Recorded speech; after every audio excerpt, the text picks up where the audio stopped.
سالی برای قهرمان شدن تمرین می کند. در مدرسه خصوصی تنیس. این توپ منه، این هم راکت. برای دوره آموزشی. کودکی 10 ساله از خانواده‌ای ثروتمند در نیوزلند. او از زمان تولد تا همین اواخر نمی‌توانست هیچ غذایی بخورد. حتی شیر مادر را. مادر سالی چند پرستار استخدام کرده بود تا با گرفتن دست و پای کودک به زور به او غذا بدهند. نوعی پوره ذرت از آمریکا برای سالی ارسال می‌شد، اما همه آنها را با استفراغ بیرون می‌ریخت. بهترین پزشکان دنیا هم نتوانستند مشکل این کودک را حل کنند. نه در نیوزلند و نه در استرالیا، سوئیس و کشورهای دیگر و حتی آمریکا. تصمیم گرفتم بهترین دکتر آمریکا و کشورهای دیگر رو ببینم، چون فکر می‌کردم پسرم به زودی میمیره. بهترین متخصص در مشهورترین بیمارستان اطفال اونجا پسرم رو معاینه کرد. من فقط برای یه آزمایش در آمریکا $20,000 پرداخت کردم. متخصص اطفال، گوارش، داخلی، تغذیه، هر کدوم اومدن و نظری دادن، اما همش اشتباه بود. اوضاع سالی هر روز بدتر میشد، اما پزشکان حتی بیماری او را تشخیص نمیدادند. یکی میگفت فقط حساسیت است. دیگری میگفت بیماری ژنتیکی دارد. یکی از پزشکان هم میگفت باید معده سالی را سوراخ و برای فرستادن غذا به داخل آن لوله‌ای نصب کنیم. مادر رضایت نداد تا اینکه با یکی از فعالان طب سنتی آشنا شد و با توصیه او به ایران سفر کرد. تقریبا من 10 ماه بعد برگشتم ایران و ایشون اومدن ایران و هماهنگ کردن با استاد خیراندیش ویزیت بشن. از دانشجوی ما بود، یه همچین گزارش رو مطرح کرد، گفت همچین کسی هست، به هیچ وجه نمیتونست غذا نگه داره، برمیگردوند. از طریق سرم این چیزا خودش رو زنده نگه می‌داشت، چون سردی معده‌اش بیش از حد بود. بعد معده رو گرم می‌کردیم. صبح سحر ساعت 5-6 صبح بود که لیسا مادر بچه به من زنگ زد با گریه که آره عکس سالی از خواب بیدار شده و گفته که I am hungry. اون چه اتفاق افتاد خیلی عجیب بود. پسرم اولین بار از زمان تولدش از دستم غذا گرفت.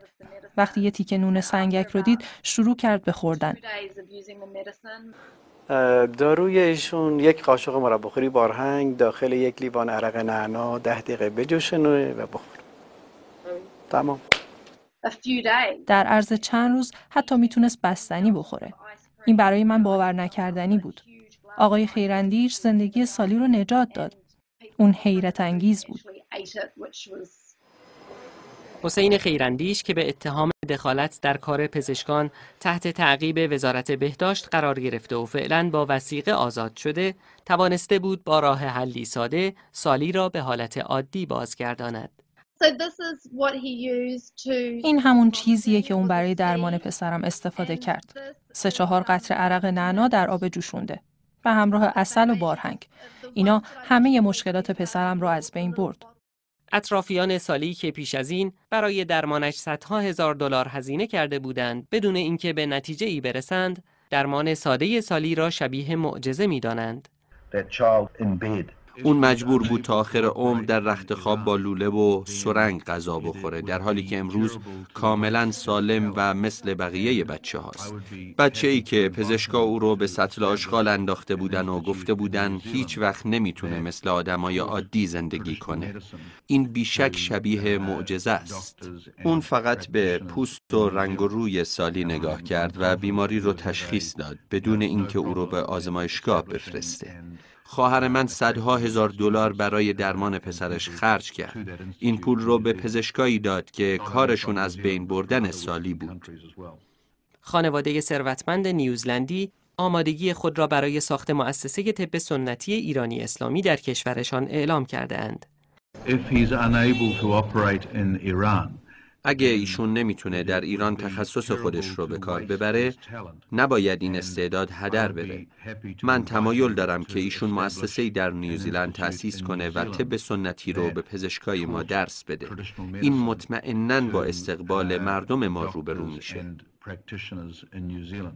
اینجا در جوار امامزادگان باغ فیض تهران همان جایی است که حسین خیراندیش و همکارانش تا اردیبهشت امسال بیماران را با طب سنتی معاینه و درمان می‌کردند.